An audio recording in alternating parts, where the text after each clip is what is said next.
السلام علیکم زما د قدر وړ او محترمو افغانانو علامو خوشاله سلامات او سرفراز لره الله تعالی وایي چې زه د چا په زړه باندې مهر ولګوم چې دا ټوله دنیا ورته یوځای شي او د هدایت سیستم ورته برابر کړي هیڅوک ورته هدایت نشي کوی بلکې هدایت ورکوونکی یوازې یو الله دی ځینې هغه اشخاص په دې 40 کلنې جګړه کې زموږ د افغانانو په وینو باندې د دوی د زړونه یخ نه شول د دې نه بعد دا اراده هم لري چې زموږ دا ملت در بدره کی او په جنگ باندې اخته کی دا هغه اشخاص دي چې همیشه دو په جنگ کې خپل ګټې نغښتي وي او د دې ملت په سر باندې لوبي کوي په دې کې داسې اشخاص موجود دي چې د دین علم هم لري او دنیوي هم ځینې بیا داسې اشخاص دي چې ځان ته جنرالان وایي او ځان ته مارشال وایي دوستم چې د ترکیه هیواد نه زموږ د افغانانو او د افغان دولت ته اختاریه ورکوي او همدارنګه د جنگ ورته لمن وهي نو داسې اشخاص ته زه پیغام لرم چې تاسو هیڅ هم نشئ کولی ستاسو هغه ظلم او وحشتونه چې په دې ملک باندې تاسو کړي دي هغه د هیڅ افغان د یاد نه وځي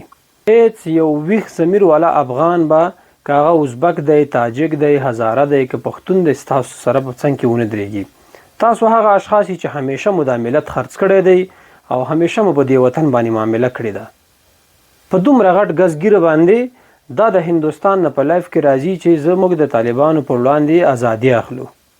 کوم ازادي 40 کاله د کفر په لمن کې تا تیر کړل د امریکایانو سره د پڅنګ کې تیر کړل آیا هغه تا ازادي و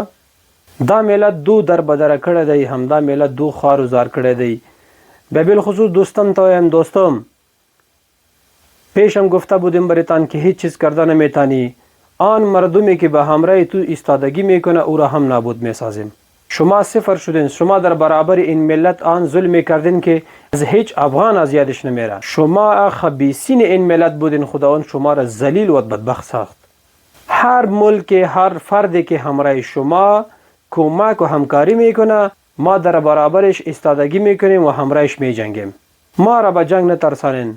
ما تجربه 40 ساله جنگ همراه شما داریم شما در اعتبار مردم ما را کشتین ولی وقت جنگ میدان جنگ که آمد شما گریختین سر پول اگه تو مرد هستی برو ویدیوهای تا ببی اما گریختن تو را که ببینیم به خدا باور کو میشرمم که یک افغانی تو گریختن میکنه اینها او مردمی هستند که همیشه این ملت ما را سرنگون میسازه و این ملت محتاج میسازه دمی 20 سال به ما بگین که به این ملت کدام خدمت شما کردین که این ملت بگه که با واقع دوستم یا سیف یک آدم خوب بودن ولی همیشه همین مردم این مظلوم ملت شما در بدری ماندین و همیشه محتاج ماندین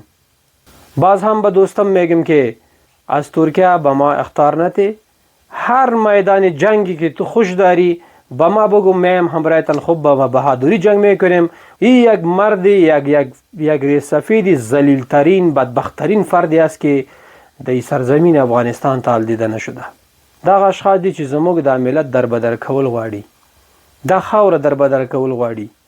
ولی زموږ افغانان الحمدلله او خیر شوي د داسې طالب څټو د داسې خبيثینو هغه سحري ورته معلوم دي او هیڅ کلم په نور نه غولېږي دوی خبره کړې چې په تاجکستان او ازبکستان کې زموږ د مخکینی دولت کومه تیاری چلته موجوده جبهه مقاومت ته ورولګال ته څوک دي جبهه مقاومت کې شته نه څوک هو خبيثون هیڅ کس نه کی ازبکی میتی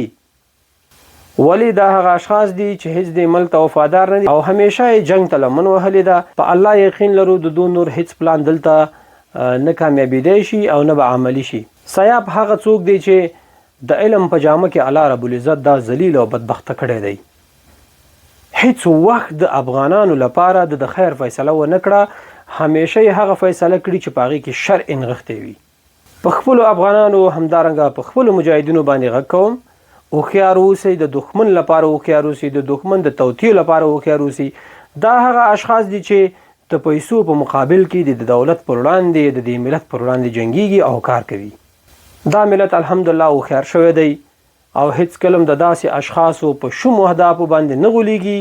او د دوی د سحري دی ملت ته روخانه شوی دی په اخر کې دوستم او سیاف ته وایم هیڅ هم نشي کولای لاس مو دغه بادار هم خلاص چپاچا باندې نازیږي د هغو هم خلاص